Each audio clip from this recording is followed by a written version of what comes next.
Now let's talk about what's happening with the dollar and the Iraqi dinar. Reports out of Baghdad say the dollar continues to decline. I've heard from some well-connected sources that once the black market rate matches the official free market rate, we may see a formal change in the dinar's exchange rate. This could be a major development, especially for those keeping a close eye on the currency's performance. There's also an interesting angle involving oil prices. As you may know, oil prices are dropping, and some believe this is due, in part, to pressure from former President Donald Trump. Some even speculate that he might be holding Iraqi dinars himself. Whether or not that's true, it's being called a clever strategic move. Lowering oil prices puts economic pressure on Iraq and its leadership, particularly Prime Minister Soudani. It's a high-level geopolitical tactic that could indirectly influence the currency landscape. Now here's something else that's been generating a lot of buzz. A document is circulating online with the title FX-VU Strategic Release Memo.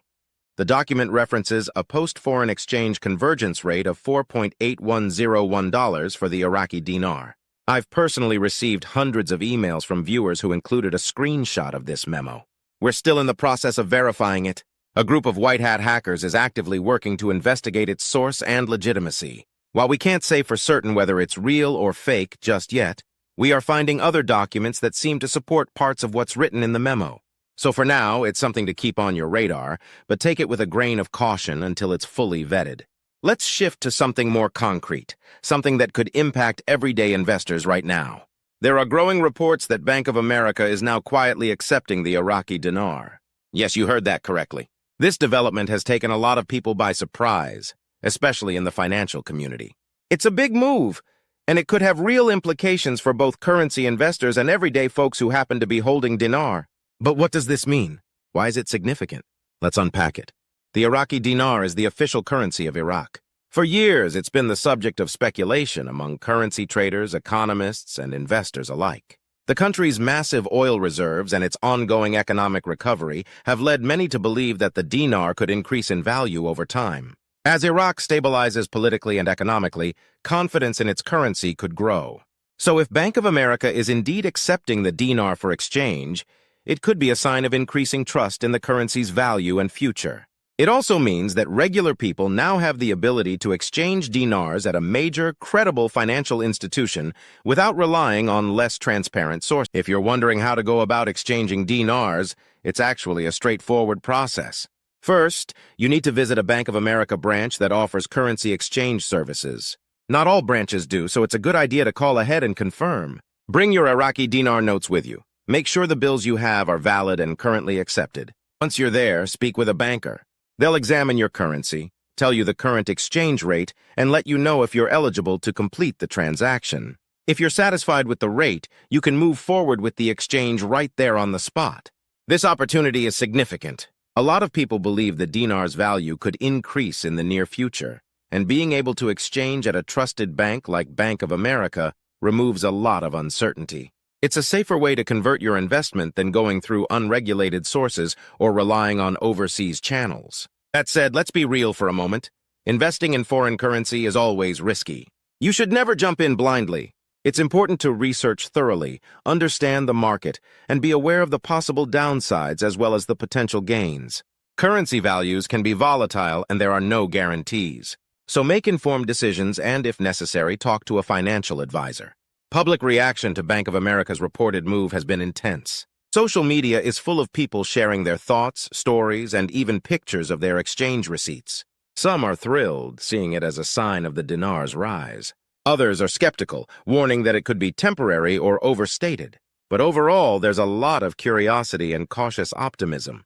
This also has broader implications for Iraq. If large international banks begin accepting the dinar more widely, it could boost the country's economic image on the global stage. It might encourage further investment and create a sense of financial stability in the region. Now let's clarify a common point of confusion around this topic: redenomination versus devaluation. When people hear that Iraq is removing 3 zeros from the dinar, they often assume the currency is being devalued. But that's not the case here. Redenomination simply means the physical appearance of the currency changes, not its actual value. Here's how it works. Right now, if you hold 25,000 dinars and the exchange rate is approximately 0.00076, you'd get around $19 USD. After the redenomination, you'd have 25 dinars instead of 25,000, but the exchange rate would adjust so that 25 dinars still equals $19. In essence, the value of your money stays the same. It's just represented with fewer digits. Countries do this all the time to simplify transactions and make it easier for people to carry and use money. Handling large stacks of high-denomination bills can be confusing and inconvenient, so redenomination helps streamline the economy and improve daily financial operations. A simpler, more efficient currency system can also help control inflation and attract foreign investors. When international investors see a country modernizing its financial system, it can boost confidence and open up new economic opportunities. That said, any change to a national currency can also create confusion and uncertainty, especially in the short term. People may worry about what it means for their savings or their purchasing power. That's why it's so important to understand what's really happening. The dinar's value isn't disappearing, it's just being displayed differently. Let's look at a real-life example to make it clearer. Imagine someone travels to Iraq and exchanges $19 USD. Before the redenomination, they'd receive 25,000 dinars. After the redenomination, for the same $19, they'd get 25 dinars. But again, the value is identical. The only difference is the number printed on the bills. This change affects how you count and carry the money, not how much it's worth. For people living in Iraq, they may begin to see the new banknotes appearing in their wallets soon. While it might be a little confusing at first, the important thing to remember is that the value of their money hasn't changed. It's just a new format. And for the economy, it's generally a good sign. It shows the government is taking steps to make the currency more manageable and potentially more attractive to foreign investors. If you're feeling uncertain or worried about these changes, the best thing you can do is stay informed. Keep an eye on trusted news sources, talk to knowledgeable people, and seek advice from financial professionals if you're holding a large amount of currency. The more you understand, the more confidently you can navigate these changes. To wrap up, Bank of America's move to accept the Iraqi dinar could open new doors for currency exchange and financial opportunity.